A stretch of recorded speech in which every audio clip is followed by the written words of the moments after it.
etong mga to,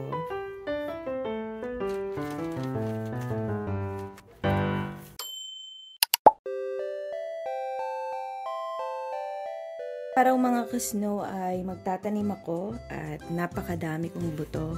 Hindi lang ito ang aking buto, marami pa. So, etong mga to, ito yung mga bulaklak. O, diba? May marigold, poppy, zinnia. Ay, itatanim ko itong zinnia. Gusto ko siya itanim ngayon. Tapos, itong iba-ibang marigold, may cosmos. Cleome. Ay, itanim ko rin siya. Ay, may bukas na palang zinnia eh.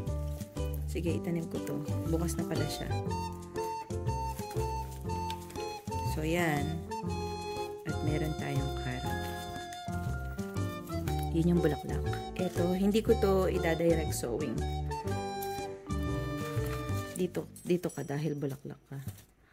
Ay, ito yung nabili namin sa States for $4. Last year namin to binili. Ang Dollar Tree doon ay ganito yung packaging ng mga seeds. Itatanim ko rin tong spinach. Ano to? Ito yung sa library. So anyways, ma-share ko lang. Ang library namin ay nagbibigay ng mga... Nakikita ba? Nakikita? Hindi ko makita. Siguro nakikita niyo naman po. Hindi ko makita. So eto, ng library namin ay namimigay ng mga seeds. So, ayan yung seeds last year. Sobrang dami ko kasing tanim last year. Sana nagbablog ako last year kasi hindi.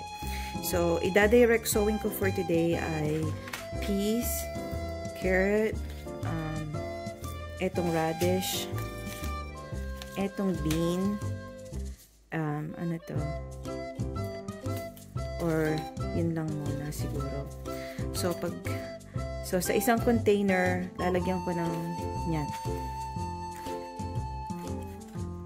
Minsan, nagpa-partner ako. Halimbawa, yung mais, pinapartneran ko siya sa isang pot. Mayroon na kasi akong tatlong malaking pot. Partner. Yung mais, may ka-partner na beans. Para yung beans ay babalag sa mais. Tapos magbibigay siya ng nitrogen. Nitrogen niya ba? Kalimutan ko na. Yun, tapos, ganun, nagpa-partner ako. So, tatatakan ko muna ito, bean,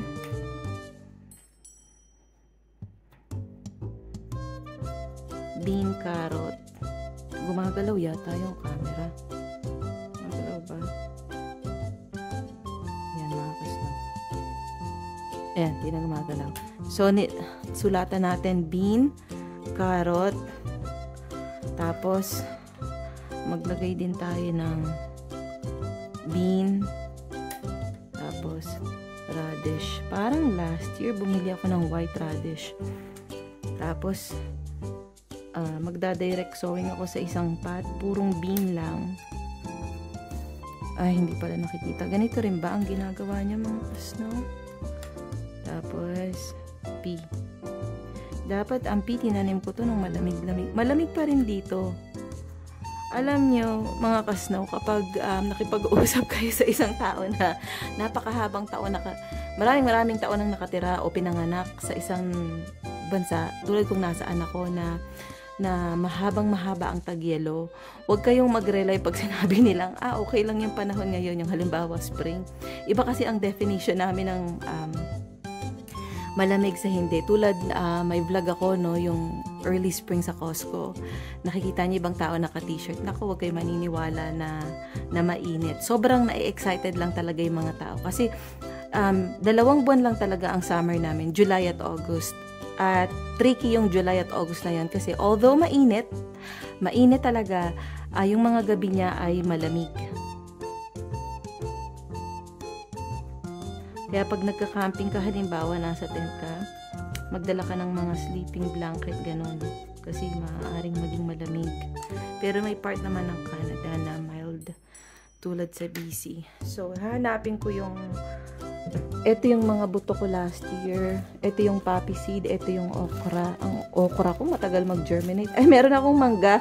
So, iusog ko na to dahil alam ko na kung anong itatanim ko. Ayan. Ayan siya. Hindi lang ito ang aking buto. Mas marami pa po. Hindi ko ida-direct sowing ang... Hindi ko to ida-direct sowing.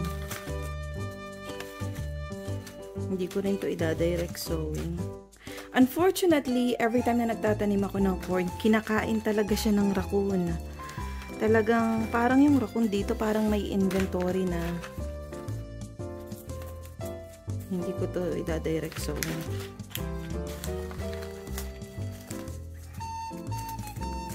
Ano pa bang mga gusto kong i-direct sowing dito?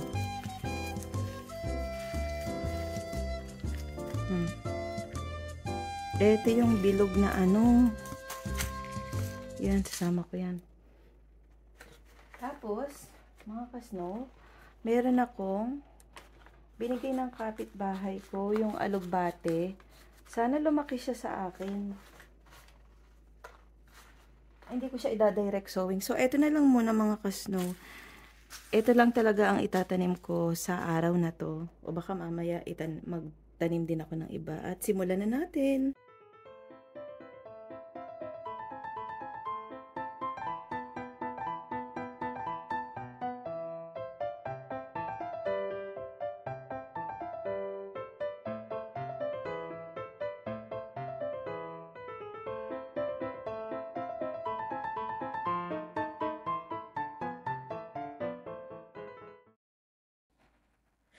At dahil tapos na po tayong magtanim, samahan niyo uli akong magdamo. O di ba, napakaganda nitong mga dandelion na to. At halata naman na matagal na akong hindi nakakapagdamo dahil yung damo ay naging buto na, nag-produce na sila ng buto. Etong mga damo na to ay matitindi talaga ang talas niya. Kaya pag binubunot ko siya ay humahawak ako ng papel. Kasi matalas na matalas talaga siya. So, tulad ng nasabi ko po sa nakaraang vlog, konting init lang ay kaya niyang magpadami ng damo. Kahit yung 2 araw lang, talagang matinding-matindi ang kayang gawin ng init dito sa mga damo. At yung mga matitinik po na halaman na nakikita niyo sa tabi ng bakod, mas matinik pa siya sa kanina.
at me.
Nung nagdadamo ako mga ka-snow, gusto ko po sanang i-explain lahat ng mga ginagawa ko. Kaso 'pag ako po ay lumalabas bago dito sa backyard, bago ako lumabas, ang ginagawa ko, pumupunta ako sa taas ng bahay namin. Sinisilip ko sa may bintana kung merong tao sa backyard. Kasi kung may tao sa backyard, ayoko namang magdadaldal tapos maistorbo ko sila. Nung sumilip ako, nakita ko yung nanay tsaka yung, anak niya nasa backyard nila, tapos may mga tao din na may contractor yata kasi parang may ginagawa sila sa backyard nila. Yun yung naririnig niyo na background noise. So, ganun po dito. Minsan gusto ko rin na halimbawa mag-aano ako 'no, magdadamo ako, gagamitin ko yung maingay na electric. Hindi ko siya gagawin kung may nakikita akong tao sa backyard nila, sa backyard ng iba. Kasi ang ikli-ikli lang ng summer, tapos 'di ba nakakaano naman, maistorbo mo yung mga nag-e-enjoy ng summer.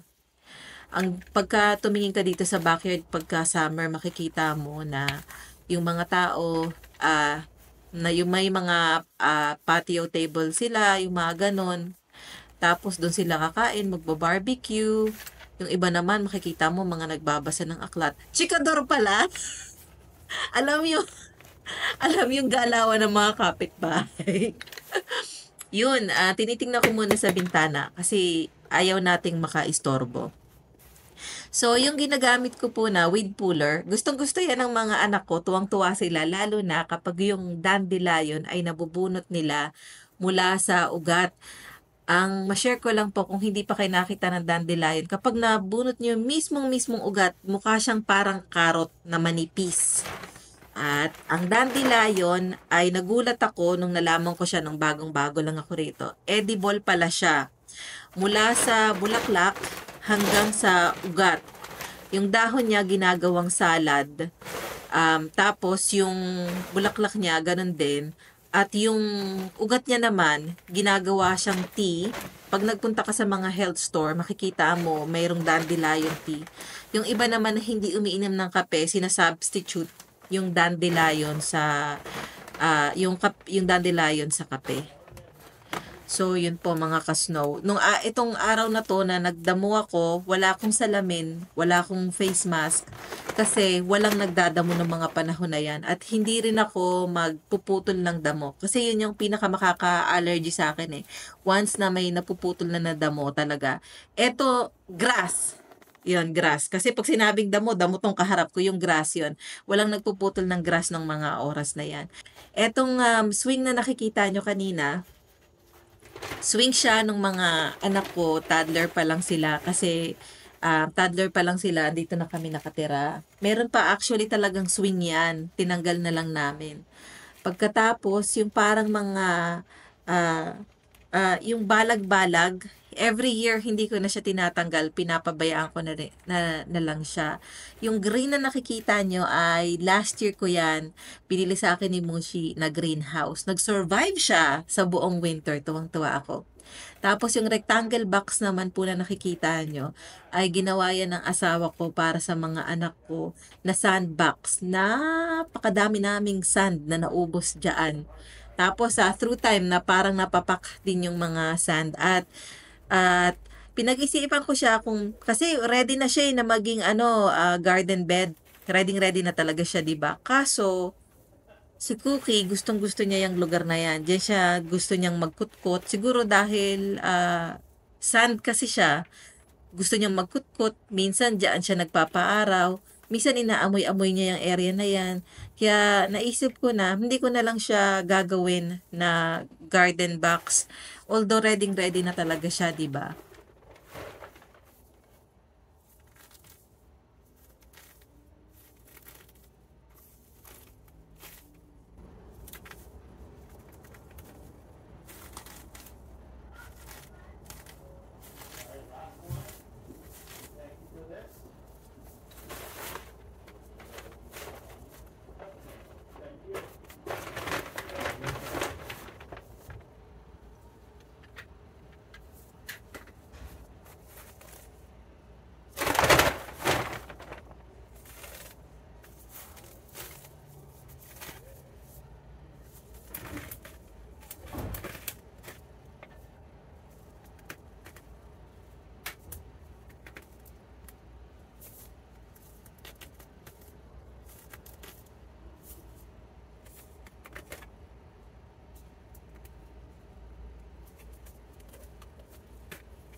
At ma-share ko na rin sa inyong mga ka-snow na etong pagdadamo, kahit repetitive motion siya, isa siya sa mga bagay na kasi pag nagdadamo ka, 'di ba, tahimik, tapos ang maririnig mo lang yung pagbunot mo ng damo.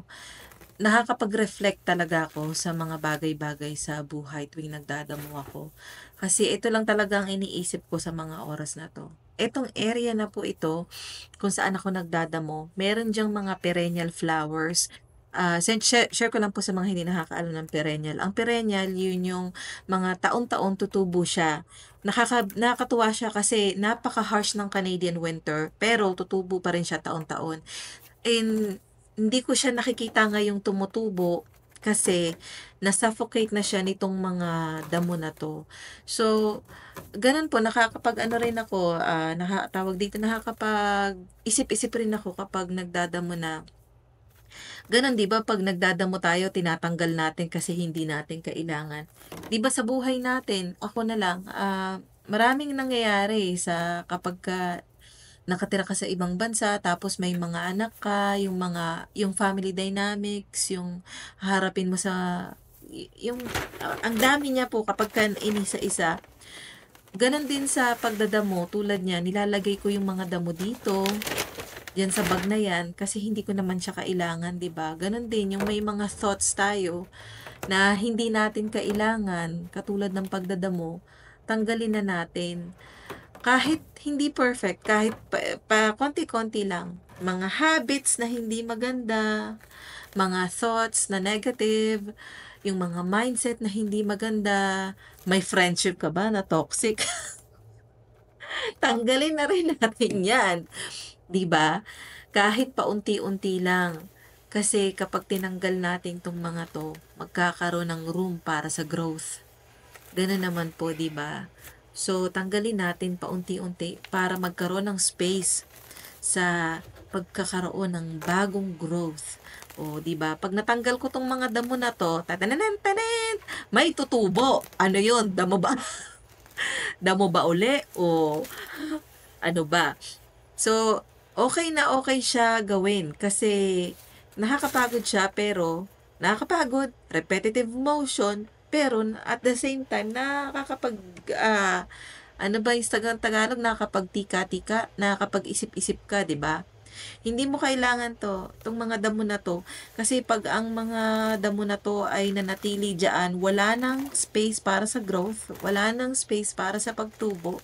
Gano'n din, ano ba yung mga bagay na hindi natin kailangan sa buhay natin, tanggalin na rin natin 'yan. Hindi i-remind natin yung sarili natin para hindi tayo ma-frustrate. Hindi kailangang perfect. yung mga hindi natin magagandang habits, hindi magagandang mindset, negative thoughts, hindi kailangang perfect.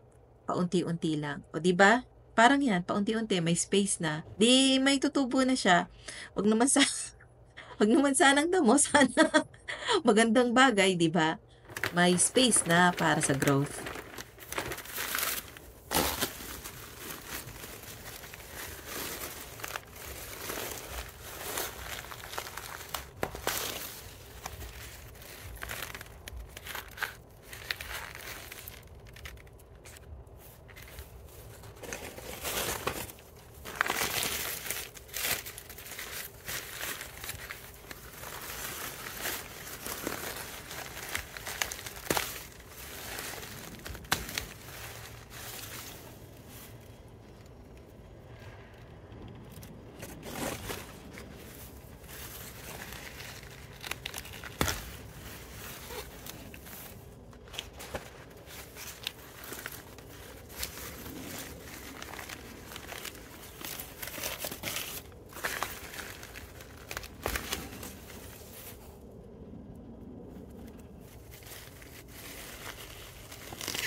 Sa likod ng bahay, ako'y nagbunot.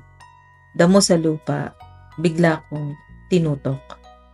Tahimik sila, pero mabilis lumago. Parang mga problemang ayaw lumayo. Di naman sila masama sa tingin, pero pag pinabayaan, sila'y aagaw din. Sa araw, sa lupa, sa hangin na malaya, kinuha nila ang espasyo ng pag-asa. Habang ako'y nakayuko at tahimik, naisip ko, parang puso rin malimit. May mga bagay na kailangang bitawan para may bagong buhay na masimulan. Kaya't habang binubunot ko ang damo, para na rin akong bumibitaw sa sakit ko. Unti-unti, lumilinaw ang tanawin, ganon din sa puso kapag natutong linisin.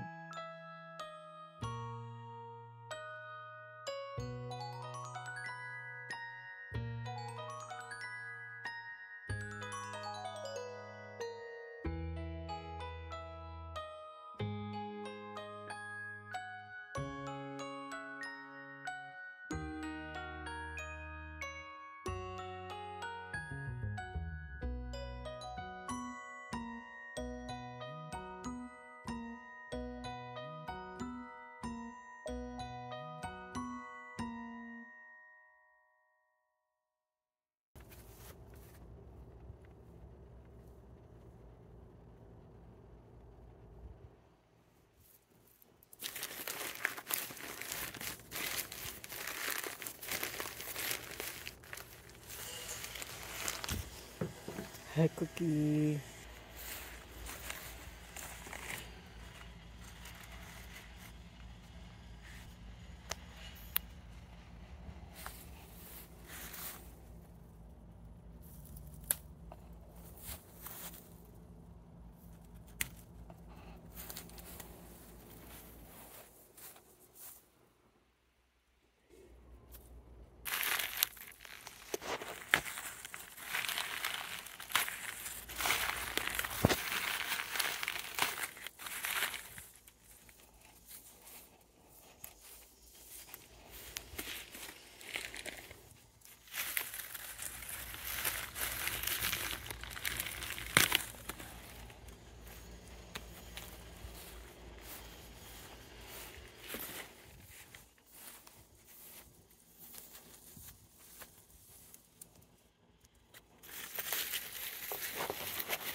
Kapag ganitong season mga ka-snow ay marami na talagang nagtutubuan sa backyard. Kaya talagang 10 minutes na mag-spend ka everyday sa backyard mo, yung 10 minutes na yun will go a long way para ma-maintain yung backyard mo. Yun nga lang, may mga bagay tayong nararamdaman kahit 10 minutes hindi natin magawa. Pero at least ngayon ay naumpisahan na natin ng pakonti-konti. At itong kaya ko ginagamitan ng dyaryo kasi ito yung matalas na weed na yan, napakatalas talaga ng dulo niya. Kahit yung gloves na sinusuot ko, kaya niyang mag-penetrate yung tindi ng talas. At sa ganito rin pong season ay napakadami ng mga mahihiwagang bagay na talaga namang nagtutubuan na hindi ka makapaniwala. Meron din po tayong tanen, wild carrot. O, di ba? May wild carrot tayo sa backyard. So, unfortunately po, ang mga perennial kong mga bulaklak, share ko lang po, yung perennial, ang ibig sabihin niya, every year tutubo siya, yung mga perennial flowers ay nagsusurvive sa harsh Canadian winter. So, pinag-aralan ko po siya dati at pinlano ko siya na kung ano bang magtutubo ang perennial sa early spring, sa midsummer hanggang end ng summer. Ito pong binubunot ko ngayon ay mint. Unfortunately, ang mint ay nasuffocate niya yung iba kong mga halaman. Babala, kung nagpaplano po kayong magtanim ng mint ay itanim nyo po sa paso at wag sa lupa. Yung iba ko pong mga kapitbahay na wala ring idea, pare-parehas kaming mga mag-friendship na, ayun nga po, yung mint ay tinanim sa lupa at kumalat na. Binunot po siya dati ng asawa ko at binunot uli pero mahirap talaga siyang eradicate. At eto pong hinahawakan ko ngayon, siya ay yung dandelion, buto na siya.